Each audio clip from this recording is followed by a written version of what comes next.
Continuons à parler de l'éternité et de la résurrection.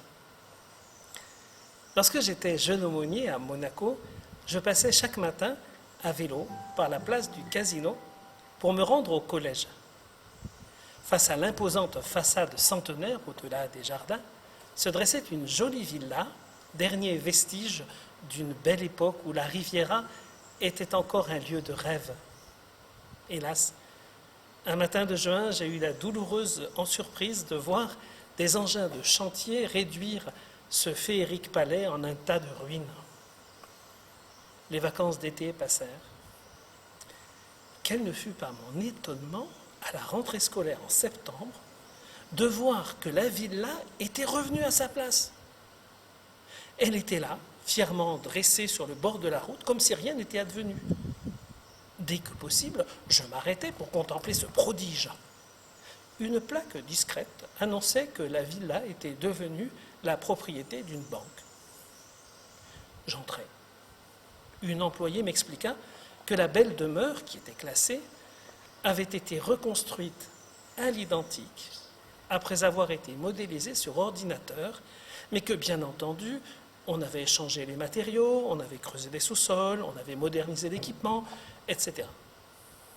J'ai eu alors l'étrange sensation de vivre quelque chose de la résurrection, non pas de la chair, mais au moins des pierres. On réalise aujourd'hui des photocopies en 3 dimensions qui permettent la reproduction d'objets, donnant la possibilité d'obtenir des prothèses, des pièces mécaniques qui ne sont plus produites, des copies d'objets anciens parfaitement conformes, ce qu'on appelle des facsimilés. Mieux encore, on clone des êtres vivants, possédant le matériel génétique et l'aspect physique de l'être qu'ils reproduisent.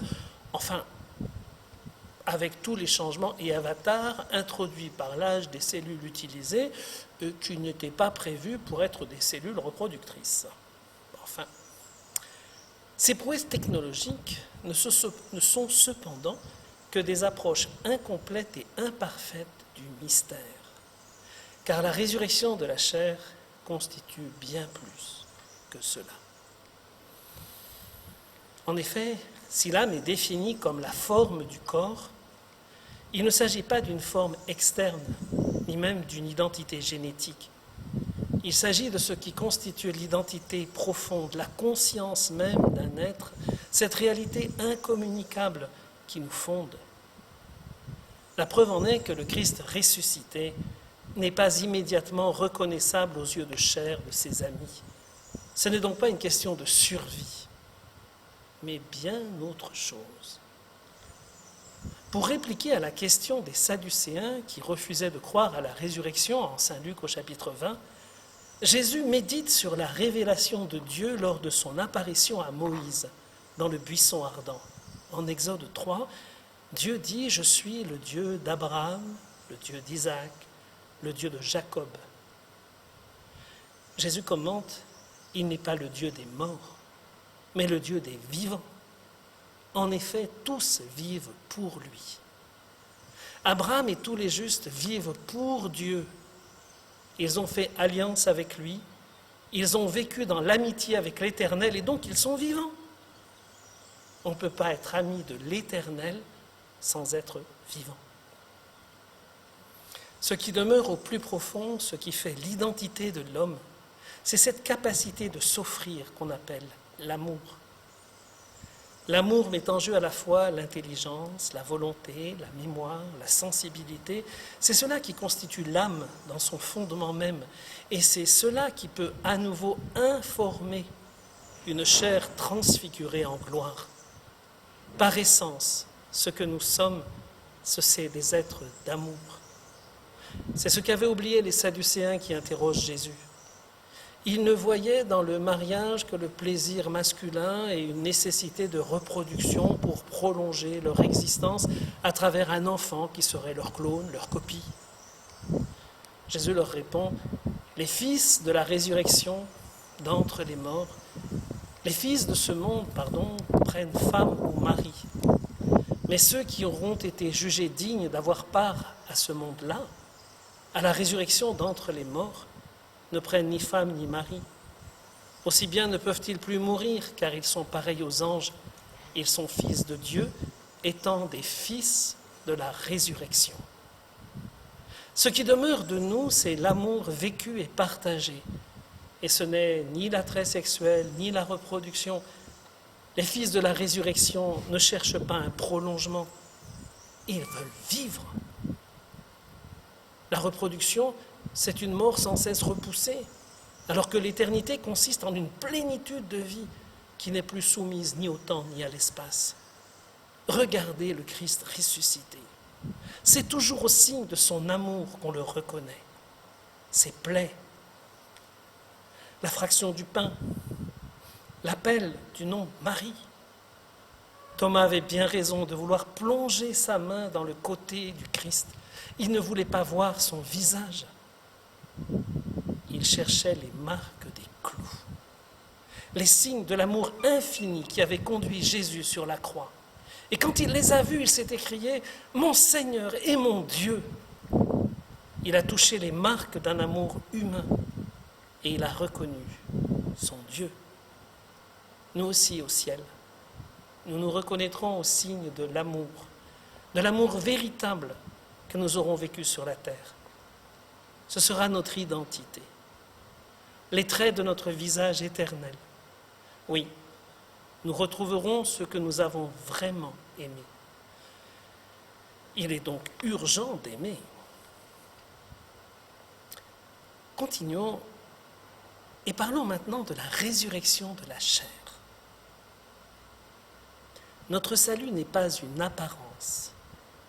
Il n'est pas pour le corps seul, mais pour l'homme tout entier, âme et corps, et ce salut est venu du Verbe lui-même, écrivait déjà saint Athanase d'Alexandrie au IVe siècle.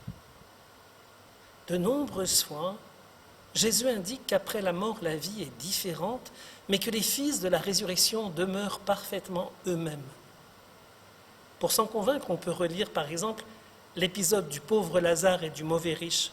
Vous vous souvenez ?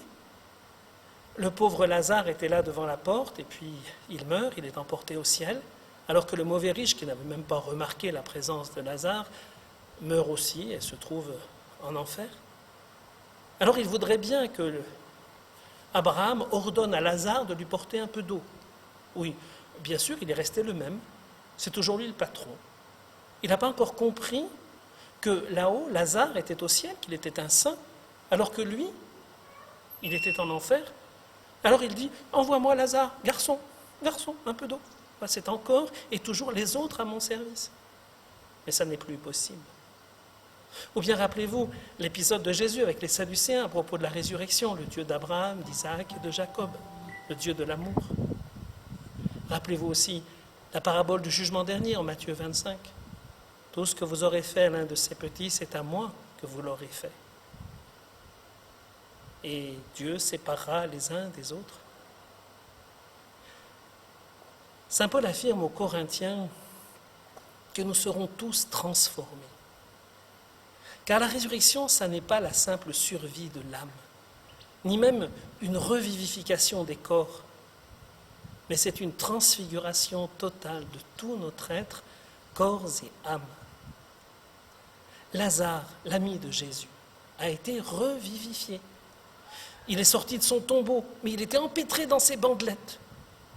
Et les prêtres ont voulu lui redonner la mort. Une deuxième fois, on va le retuer. Et d'ailleurs, Lazare a bien fini par mourir, puisque son crâne est gardé à la cathédrale de Marseille. Jésus, lui, est sorti libre du tombeau. Les bandelettes, il les a laissées dans le tombeau. Elles ne l'ont pas empêché de marcher, de sortir comme Lazare. Personne n'a eu besoin de le délier. Il est libre, éternellement libre. Pourtant, sur lui, la mort n'a plus aucun pouvoir. Et il a un vrai corps. Il mange, on le touche, il parle. L'éternité n'est donc pas le non-temps ou la non-matière. Elle les dépasse en les intégrant. Elle est une transformation de l'univers. Pour tous ceux qui l'ont rencontré, le corps du ressuscité n'était pas moins réel que celui qui pendait à la croix. C'était vraiment lui, pas un autre. Près de la tombe de son ami Lazare, Jésus proclame sans équivoque « Moi je suis la résurrection et la vie ». La vie éternelle doit commencer dès maintenant. Le temps actuel en est le germe. Il s'agit donc d'avoir aujourd'hui la vraie vie, celle qui ne meurt jamais. La grande question pour l'homme n'est pas de savoir s'il vivra après la mort, écrit Maurice Zindel, mais c'est de savoir s'il est vivant avant sa mort. Sommes-nous vivants de la vraie vie ou sommes-nous des végétatifs?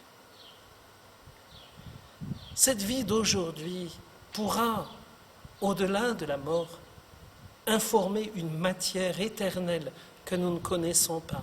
Elle façonnera un corps glorieux comme celui de Jésus ressuscité. En parlant de la communion, saint Cyril d'Alexandrie écrit « Si le Christ est entré en nous par sa propre chair, nous ressusciterons entièrement. Il est impossible que la vie ne fasse pas vivre ceux chez qui elle s'introduit. Notre Seigneur Jésus cache en nous la vie et y met une semence d'immortalité qui transforme toute la corruption que nous portons. Et toujours en parlant de la communion, donc du corps du Christ que nous recevons, saint Nicolas Cabasilas ajoute « C'est avec ce soleil immortel que vivent les justes sur la terre, et à leur mort la lumière ne les quitte pas. Comment pourraient-ils goûter la mort, les membres toujours en communion avec un cœur vivant ?» Il parle du cœur du Christ. Saint Paul, dans la première épître aux Corinthiens, donne quelques caractéristiques de ce corps ressuscité. Il souligne à la fois la continuité et la discontinuité en prenant l'exemple d'une graine que l'on sème et qui devient une plante, une fleur ou un arbre. Voilà ce qu'écrit saint Paul. On demande comment les morts ressuscitent-ils? Avec quel corps reviennent-ils? Insensé. Ce que tu sèmes, toi, ne reprend pas vie s'il ne meurt. Et ce que tu sèmes, ce n'est pas le corps à venir, mais un simple grain de blé ou de quelque autre plante. Dieu, lui, donne ensuite un corps à son gré, particulier à chaque semence. Et puis toutes les chairs ne sont pas les mêmes, dit Paul. Il y a celles des hommes, des bêtes, des oiseaux, des poissons. Il y a aussi des corps célestes, des corps terrestres. Or l'éclat des célestes diffère de celui des terrestres. Autre est l'éclat du soleil, autre l'éclat de la lune, autre celui d'une étoile. Ainsi en va-t-il à la résurrection des morts. Ce qui est semé dans la corruption ressuscite dans l'incorruptibilité. Semé dans l'ignominie, on ressuscite dans la gloire. Semé dans la faiblesse, on ressuscite dans la puissance. Semé corps psychique, on ressuscite corps spirituel. Car de même qu'il existe un corps psychique, il existe aussi un corps spirituel. Ainsi est-il écrit, le premier homme, Adam, a été fait âme vivante. Le dernier Adam, lui, est l'esprit vivifiant. Donc ce n'est pas le spirituel qui apparaît d'abord, c'est le psychique. Mais ensuite, il y a le spirituel. Même si nous ne mourrons pas tous, tous nous serons transformés. Les morts ressusciteront incorruptibles et nous serons transformés. Il faut en effet que cet être corruptible revête l'incorruptibilité et que cet être mortel revête l'immortalité. La résurrection, c'est l'information qui nous constitue aujourd'hui donnée à une réalité éternelle. La résurrection de la chair désigne cette nouvelle manifestation du moi, informée par l'âme, libérée de l'espace et du temps. La chair nouvelle, transfigurée, permettra à la fois l'individualité et la rencontre, les uns les autres, sans voile, dans une communion parfaite entre les personnes. Mais à l'heure de la mort, aurons-nous fait de notre âme, qu'aurons-nous fait de notre âme, appelée à recevoir l'éternité? Le Sauveur modèlera de nouveau l'humanité de notre corps, mais c'est à condition que notre cœur ait d'abord été modelé lui-même à l'image de son cœur. Je redis cette phrase si belle. Le Sauveur modèlera de nouveau l'humanité de notre corps. Mais c'est à condition que notre cœur ait d'abord été modelé lui-même à l'image de son cœur, avec une majuscule. C'est ce que dit saint Bernard. Cette contemplation de l'homme dans son intégralité jusque dans l'éternité, telle que la propose l'Église, a des conséquences sur la compréhension de la vie aujourd'hui. Elle induit la vocation de tout homme à la sainteté, le respect du corps, de l'âme, l'éducation à la pureté, ainsi que la délicatesse des relations entre les humains.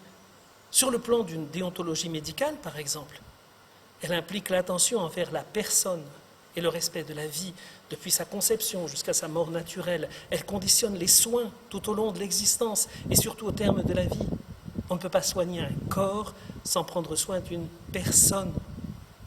On ne supprime pas un corps, fût-il minuscule, infirme, handicapé, âgé, souffrant, sans tuer une personne. Tout homme mérite d'être aimé. Au niveau de la vie intérieure propre à chacun, cette vision de l'homme éveille une responsabilité, une autodétermination qui concerne tout notre être, y compris notre corps et notre psychisme. Elle induit la nécessité d'un travail pour développer une conscience qui nous distingue du monde vivant. Cette responsabilité est non seulement personnelle, mais aussi sociale, car l'endormissement de la conscience collective conduirait à la mort de toute l'humanité. La foi en la résurrection de la chair nous conduit au respect de toute personne humaine, dans son âme, dans son psychisme, dans sa chair, dans sa liberté. Il nous conduit, cette foi en la résurrection de la chair, à l'amour de tous et de tout en tous. Nous sommes tous et chacun des êtres merveilleux sous le regard de Dieu, infiniment beaux. Voilà pourquoi nous voulons crier encore et toujours. Christ est ressuscité, il est vraiment ressuscité.